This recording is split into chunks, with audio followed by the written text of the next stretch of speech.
என்ன விஸ்வநாதன், சரோஜினி எங்க இருக்காங்கன்னு கண்டுபிடிச்சிங்களா? அதுதான் உங்ககிட்ட கம்ப்ளைண்ட் கொடுத்துருக்கேனே, நீங்க தான் கண்டுபிடிக்கணும். நாங்க பண்றதுதான் பண்ணிட்டு இருக்கோம். ஆனா நீங்க தேடுற மாதிரி ஒன்றும் தெரியலையே. உங்களுக்கு அந்த அக்கறை இல்ல இருக்கா? என்ன ஜீஜா சொல்றீங்க? ஆமா இல்ல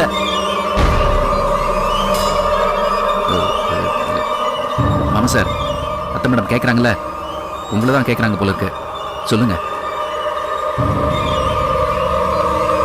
என் மனைவியை தேடி கண்டுபிடிக்கிற அக்கறை எனக்கு இல்லையா? ஸ்ரீலங்காவில் என்னை காதலிச்சு ஏமாத்தின பொண்ணை நான் 30 வருஷம் தேடினேன். டிஜிபி மேடம், அந்த விஷயம் உங்களுக்கு தெரியுமா? விஸ்வநாத்,